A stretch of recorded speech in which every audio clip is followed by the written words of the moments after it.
요즘에 제가 개인적으로 새벽마다 여러분을 위해서 기도하는 제목이 있습니다. 그것은 여러분들이 좀 많이 웃을 수 있는 시간들이 있으면 좋겠다라는 생각을 갖게 됩니다. 그래서 상황과 환경을 초월하는 웃음, 그런 것들 우리에게 충만히 임할 수 있기를 축원합니다. 일본의 미즈노 겐조라고 하는 사람은 이제 초등학교 4학년 때 이질로 뇌성마비를 앓게 되었습니다. 그러니해서 보고 듣는 것 이외에는 모든 기능이 마비가 되었습니다. 손가락, 발가락 한 개도 움직이지 못한 채 누워서 살아가고 있었습니다. 유일한 가족이었던 어머님과는 말소리를 듣고 눈꺼풀을 깜빡이는 것으로 의사소통을 할 수 있었습니다.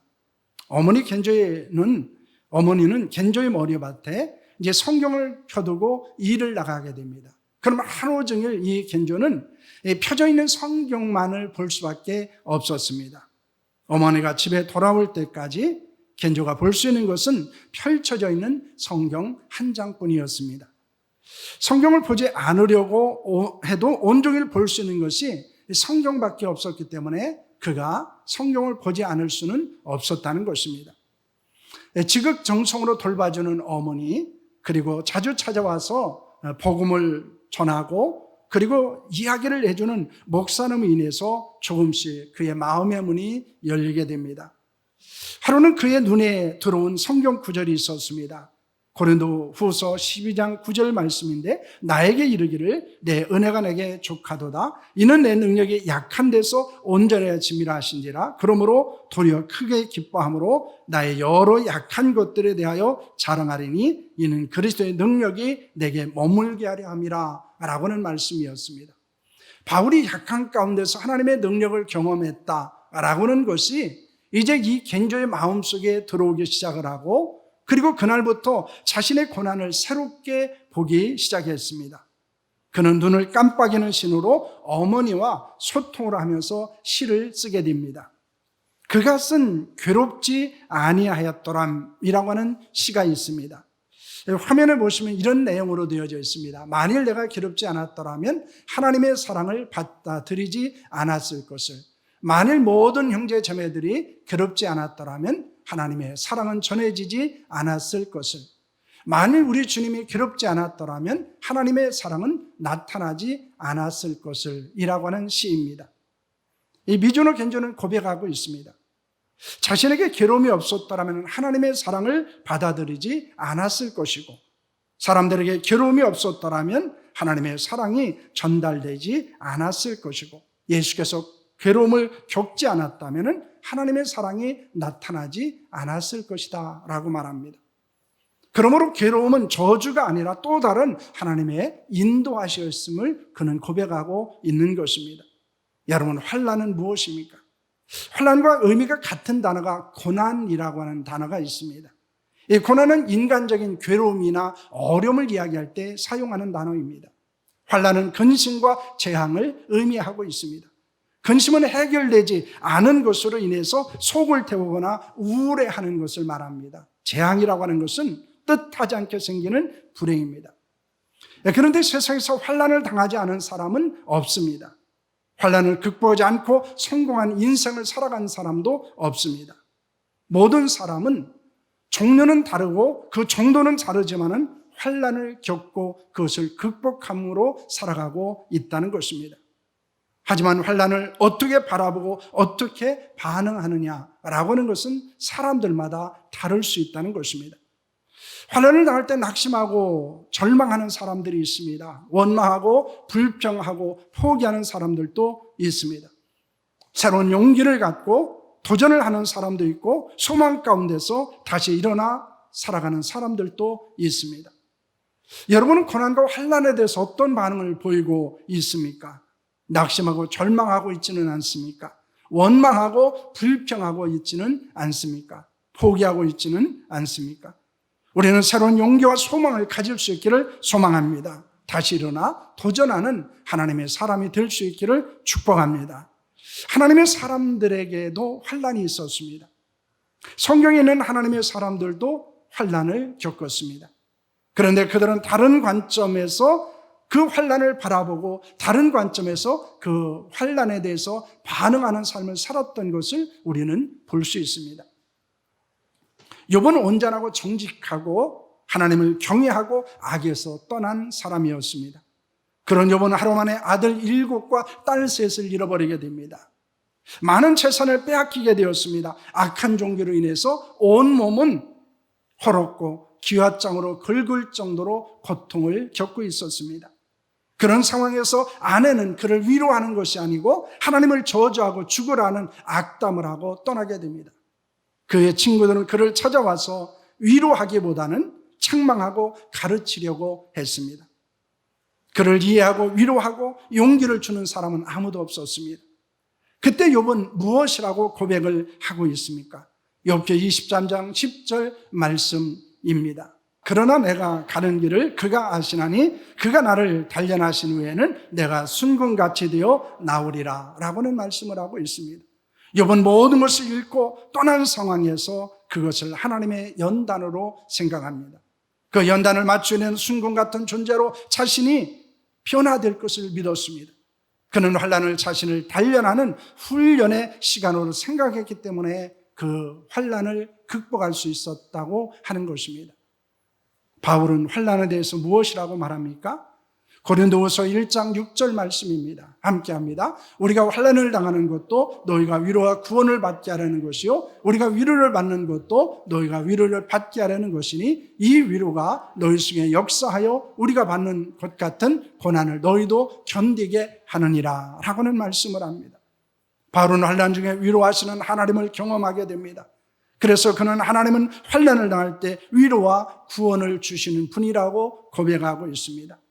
하나님께 받은 위로로 환난 중에 있는 사람들에게 위로함으로 그리고 고난을 견딜 수 있게 하기 위한 것임을 말하고 있습니다. 그러므로 바울에게 있어서의 환난은 하나님의 위로를 받는 축복이었고 고난 당하는 자를 위로할 수 있는 사명과 능력을 얻는 것이었음을 그는 고백하고 있는 것입니다.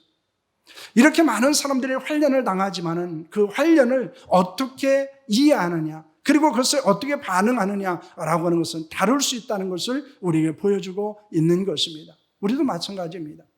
어떤 사람은 아주 작은 환난에도 견디지 못하는 사람이 있는 반면에 그런 환난을 그냥 가볍게 여기고 건너가는 사람도 있고 어떤 사람은 그것을 신앙적으로 반응하고 그것을 신앙적으로 극복하는 사람도 있다는 것입니다. 이렇게 하나님의 사람들은 환난을 부정적인 것으로 생각하지 않았습니다. 그들은 환난을 당하면서도 순전하고 능력 있는 하나님의 사람으로 변화되었습니다.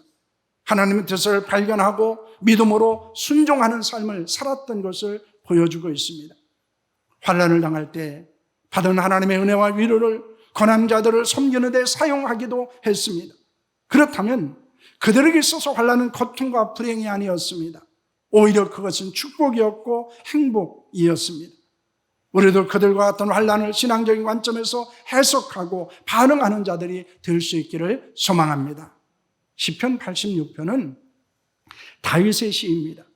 그가 시편 86편을 쓰게 된 배경에 대해서 성경이 언급하고 있지 않기 때문에 어떤 배경 가운데서 그것이 쓰여져 있는가는 분명하지 않습니다. 하지만 분명한 것은 환난을 당하고 있는 것이다라는 것입니다. 우리는 다윗이 환난을 당할 때 보였던 신앙적인 반응과 행동을 통해서 이 교훈과 도전을 얻을 수 있습니다. 다윗이 당한 환난은 어떤 것이었습니까? 1절 말씀입니다. 함께합니다. 여호와여 나는 가난하고 궁핍하오니 주의 귀를 기울여 내게 응답하소서라는 말을 합니다. 그가 당하고 있는 환난은 어떤 것입니까? 가난하고 궁핍한 것이었습니다. 이는 단순히 먹을 것이 없는 상태를 말하는 것이 아닙니다. 환난으로 인해서 비참하고 결핍의 상태에 빠져 있는 것입니다. 안정되지 못하고 불안한 생활을 하고 있음을 보여주고 있는 것입니다.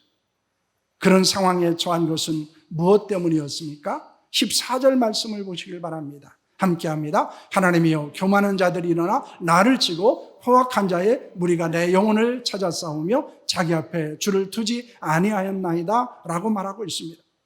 교만한 자들이 일어나서 다윗을 쳤습니다. 포악한 자들이 다윗의 생명을 찾으려고 쫓아다녔습니다. 그들은 어떤 사람들입니까? 자기 앞에 주를 두지 아니하는 사람, 다시 말하면 하나님을 인정하지 않을 뿐만 아니라 하나님을 멸시하는 악한 사람이었음을 말하는 것입니다. 그런 악한 사람들에 의해서 생명의 위협을 당하고 쫓기면서 비참한 상황과 환경에 처했음을 고백하고 있는 것입니다. 여러분, 다윗만 환난을 당할까요? 우리도 환난을 당하게 됩니다. 그렇다면 환난을 어떻게 이해하느냐, 그것을 어떻게 우리가 받아들이느냐, 그리고 그것에 대해서 어떻게 반응하느냐라고 하는 것은 매우 중요한 것일 수 있다는 것입니다. 왜냐하면 환난은 누구나 당한 것이기 때문입니다. 그러므로 문제는 그것을 우리가 어떻게 이해하느냐, 어떻게 그것을 받아들이고 그것을 어떻게 반응하며 살아가느냐라는 것이 중요한 것입니다. 특별히 그것을 우리가 신앙적으로, 그리고 그것을 우리가 성경적으로 어떻게 반응하느냐라고 하는 것은 더욱더 중요한 것일 수 있는 것입니다. 다윗은 환난을 당할 때 어떻게 했습니까? 첫째는 하나님께 기도했습니다. 6절과 7절 말씀입니다. 함께합니다. 여호와여, 나의 기도에 귀를 기울이시고 내가 간구하는 소리를 들으소서. 나의 환난 날에 내가 주께 부르짖으니 주께서 내게 응답하시리이다 라는 말씀을 합니다. 다윗은 하나님을 신뢰하는 자신의 생명을 지켜달라고 말합니다. 온종일 하나님께 부르짖으니 은혜를 베풀어 달라고 말합니다. 하나님께서 귀를 기울여 간구하는 기도를 들어달라고 요청하고 있습니다. 환난 날에 하나님께 부르짖으니 응답해 달라고 말합니다. 하나님을 인정하지 않는 악한 자들로 해서 일어나는 환난을 견디고 이길 수 있는 능력이 다윗에게는 없었습니다. 그는 자신의 힘으로는 도저히 감당할 수 없고 해결할 수 없는 한계 상황에 처한 것입니다.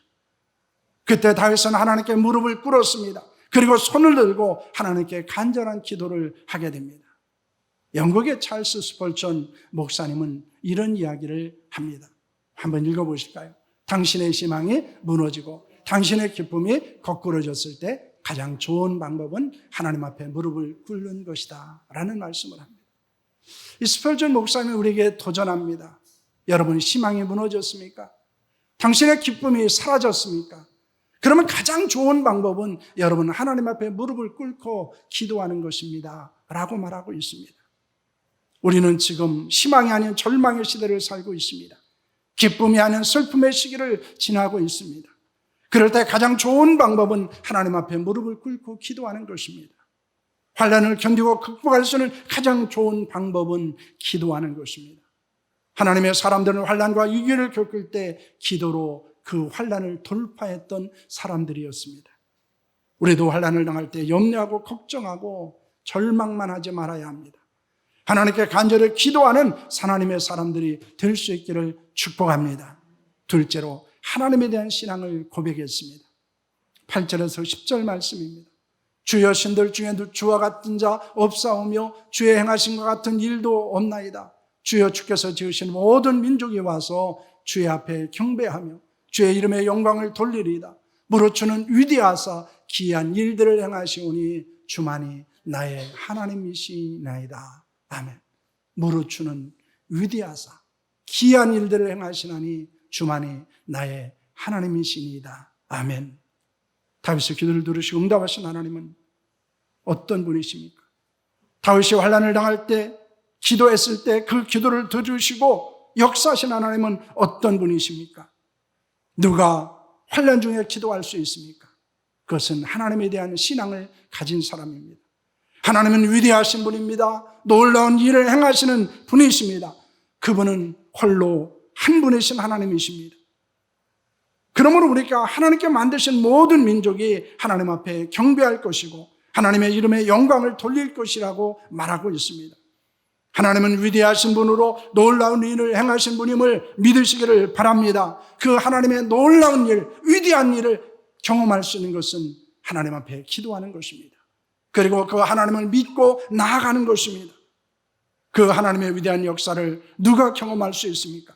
하나님 믿고 의지하는 사람입니다. 하나님께 믿음으로 기도하는 사람들입니다. 다윗이 환난 중에도 신앙을 고백할 수 있었던 것은 무엇 때문이었습니까? 13절 말씀을 보시기를 바랍니다. 함께합니다. 이는 내게 향하신 주의 인자하심이 크사 내 영혼을 깊은 소울에서 건지셨음이니이다 라고 말합니다. 하나님은 다윗을 스울에서 건지셨습니다. 스울이라고 하는 것은 음보, 무덤, 죽음이라는 뜻을 갖고 있습니다. 이런 다윗이 환난으로 인해서 죽음의 상황에 부딪혔을 때 하나님께서 그를 구원하신 경험을 갖고 있다는 것입니다. 그가 그 상황에서 하나님 앞에 기도했을 때 하나님이 응답해 주신 경험을 갖고 있었다는 것입니다. 그러므로 환난을 당했을 때 이 다윗은 하나님 앞에 기도할 수 있었습니다. 믿음으로 이길 수 있었다는 것입니다. 우리에게도 하나님의 위대한 역사에 대한 경험이 있습니다. 기도 응답에 대한 경험도 있습니다. 그런데 그것이 예전의 경험으로만 남아있지 않아야 한다는 것입니다. 왜냐하면 신앙생활은 추억을 기억하는데 머무르는 것이 아니기 때문입니다. 예전에 하나님이 그런 적이 있었다라고 하는 것, 예전에 내게 그런 역사가 있었다라고 하는 것에 우리의 신앙이 머물러서는 안 된다는 것입니다. 어느 교회는 매주일 간증을 합니다. 그런데 그 간증하라는 조건이 있습니다. 그 조건은 한 달 안에 일어난 일만 간증하는 것입니다. 예전에 10년 전에 20년 전에 하나님의 역사를 간증하지 말라고 말합니다. 왜냐하면 하나님은 과거에 역사하시고 지금은 역사하지 않는 분이 아니기 때문입니다. 여러분, 우리가 환난을 당해도 염려하고 걱정은 하지만은 하나님을 믿고 기도하지 않는다면 우리는 하나님의 역사를 경험할 수 없다는 것입니다. 우리에게는 간절하고 절박한 기도를 잃어버리고 살아가고 있습니다.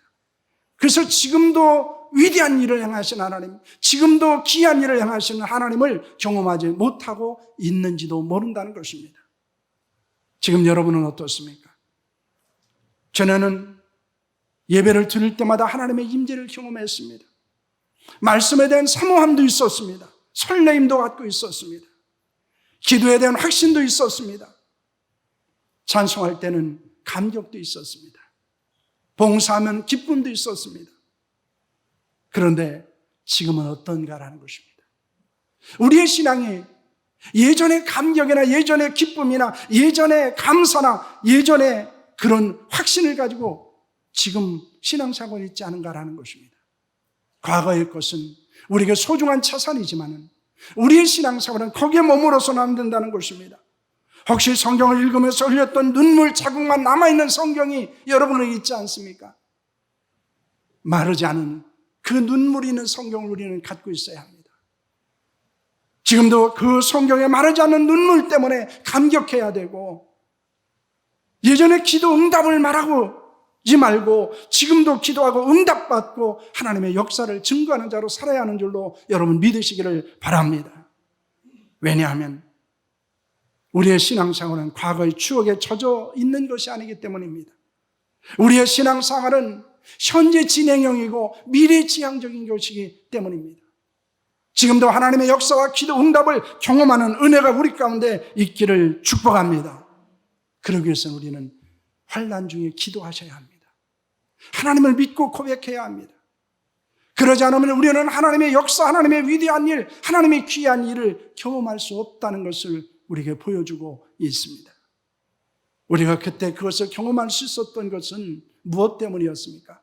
그때 우리에게는 간절한 기도가 있었습니다. 절박한 기도가 있었습니다. 하나님이 아니면 할 수 없다고는, 하나님이 아니고는 안 된다고는 믿음이 우리 가운데 있었습니다. 그런데 어느 한순간부터 우리는 그것을 잃어버리게 됩니다. 그러면서 우리는 환난을 겪게 되면, 환난을 당하게 되면 우리는 인간적인 반응을 보이게 됩니다. 성경적이고 신앙적인 반응으로 그 환난을 극복하려고 하지 않습니다. 여전히 세상 사람들처럼 낙심하기도 하고 절망하기도 하고 때로는 용기를 잃어버리고 살아가는 우리의 모습을 보기도 합니다. 여러분, 우리에게는 환난이 있을 수 있습니다. 그러나 그 속에서 우리는 세상 사람들처럼 반응하지 않아야 한다는 것입니다. 그런데 다윗이 환난을 당할 때 기도할 수 있었던 것은 무엇입니까? 그가 환난을 당할 때 기도한 것은 무엇이었습니까? 여기에는 매우 중요한 의미가 있습니다. 3절과 16절 말씀을 보시길 바랍니다. 함께합니다. 주여 내게 은혜를 베푸소서. 내가 종일 주께 부르짖나이다. 내게로 돌이키사 내게 은혜를 베푸소서. 주의 종에게 힘을 주시고 주의 여종의 아들을 구원하소서라고 말합니다. 하나님께 종일 기도하오니 은혜를 베풀어 달라고 말합니다. 자신의 환난을 돌아보아 은혜를 베풀어 달라고 합니다. 그래서 힘을 주시고 구원해 달라고 합니다. 여러분, 하나님께 기도할 수 있는 것이 은혜입니다. 하나님이 우리의 기도를 들으시고 응답하는 것이 하나님의 은혜입니다. 힘을 주시고 구원하시는 것이 은혜입니다. 모든 그리스도인은 무엇으로 사는 존재입니까? 하나님의 은혜로 사는 존재입니다. 만약 하나님의 은혜가 없다면 그 누구도 하나님 앞에 기도할 수 없습니다. 환난 날에 하나님을 의지할 수 없습니다. 하지만 하나님의 은혜가 우리 가운데 있기 때문에 우리는 하나님께 기도할 수 있고 환난을 이길 수 있는 줄로 믿습니다. 하나님은 환난을 당하는 우리에게 환난을 극복할 수 있는 뭐도 주십니까? 은혜도 주시는 줄로 믿습니다. 그러므로 우리가 하나님 앞에 환난을 당할 때 간구해야 되는 것이 있습니다. 그것은 은혜를 달라는 것입니다. 여러분, 왜 기도하지 못할까요? 은혜가 메마르기 때문이에요. 왜 우리가 하나님에게 온전히 우리의 삶을 맡기지 못할까요? 우리에게 어느 한순간부터 하나님의 은혜가 메마르기 때문입니다. 그러면 우리는 이 은혜의 충만을 위해서 기도하셔야 돼요. 왜냐하면 이 은혜가 있었을 때 기도할 수 있고, 은혜가 있었을 때 믿음으로 하나님을 고백할 수 있고, 은혜가 있었을 때 우리는 힘과 능력으로 환난을 이길 수 있기 때문입니다. 하나님은 환난을 당하는 자들에게 무엇을 명령하고 있습니까? 시편 50편 15절 말씀입니다. 시편 50편 15절 말씀 우리 함께 하겠습니다. 환난 날에 나를 부르라. 내가 너를 건지리니 내가 나를 영화롭게 하리로다 라고 말씀합니다. 하나님 우리에게 명령하십니다. 약속하십니다. 환난을 당하느냐 나를 부르라고 말합니다. 그러면 내가 너를 건질 것이라고 말합니다. 내가 나를 영화롭게 하리라고 말씀하고 있습니다. 환난날에 여러분 무엇을 하십니까? 하나님을 부르시길 바랍니다. 그러면 하나님의 여러분의 환난에서 건지시는 역사가 일어날 줄로 믿습니다. 그 일을 통해 하나님을 영원하게 하는 역사가 있을 것입니다. 우리가 하나님께 기도하고 환난에서 벗어나는 것은 하나님의 영광을 위한 것입니다. 여러분, 하나님을 영화롭게 하는 자로 살아가기를 원하십니까? 그렇다면 환난을 당할 때 하나님께 부르짖어야 합니다. 그것이 하나님의 명령에 순종하는 것입니다. 그것이 하나님의 약속을 믿는 믿음입니다. 우리의 신앙을 하나님께 고백하는 것입니다. 우리 모두는 다양한 종류의 환난을 당할 수 있습니다. 때로는 육체의 질병을 경험하기도 합니다. 사업에 실패를 할 수도 있습니다. 사랑하는 사람들과 관계가 단절되기도 합니다. 경제적인 어려움에 빠지기도 합니다. 정신적인 고통을 겪기도 합니다. 영적인 침체와 방황을 경험하기도 합니다. 가장 사랑하는 사람들부터 경험하기도 하고, 때로는 나와 상관이 없는 사람들로 인해서 일어나기도 합니다. 내가 생각하고 예기치 않은 일들이 우리에게 오기도 합니다. 그럴 때 환난을 당할 때 보이는 반응은 우리의 신앙을 나타내는 것입니다. 그래서 우리의 신앙을 돌아볼 수 있는 것 중에 하나는 내가 고난과 환난 중에 어떻게 반응하는 삶을 살고 있느냐를 보면 됩니다. 왜냐하면 위기 때 사람들은 그 실체를 드러낼 수 있기 때문입니다. 우리의 신앙의 실체도 마찬가지입니다. 환난과 역경을 당했을 때, 고난과 위기를 경험했을 때 드러나게 된다는 것입니다. 그러면 환난을 할 때 어떻게 해야 됩니까? 하나님께 기도해야 됩니다. 그런데 은혜가 있어야 기도할 수 있어요. 그래서 은혜를 달라고 기도하셔야 됩니다. 기도할 수 있는 은혜를 구하셔야 합니다. 그러지 않으면 기도할 수 없어요. 하나님을 믿고 의지할 수 있는 은혜를 달라고 기도하셔야 합니다. 왜냐하면 믿음은 인간의 결단이 아닙니다. 하나님의 은혜 가운데 주어지는 축복이고 선물입니다. 그렇기 때문에 기도하셔야 돼요. 하나님께 맡겨야 됩니다. 그러나 중요한 것은 하나님의 은혜를 달라고 하는 것입니다. 환난을 당할 때 그것을 극복하는 은혜를 달라고 기도하시기를 바랍니다. 그 환난을 위해서 기도할 수 있는 은혜를 달라고 여러분 기도하기를 바랍니다. 환난을 통해서 하나님을 더 의지하게 하시고 환난을 통해서 우리의 믿음이 더 성장하고 온전해질 수 있기 위해서 여러분 기도할 수 있기를 축원합니다. 그리고 그 환난이 하나님의 살아계심과 하나님의 역사하심을 경험할 수 있는 축복의 시간이 되기 위해서 여러분 기도할 수 있기를 소망합니다. 환난과 역경은 모든 사람에게 있습니다. 그러나 우리는 그것을 믿음으로 그리고 기도로 여러분 돌파하고 극복해야 하는 줄로 믿으시기를 바랍니다. 이제 우리 한번 기도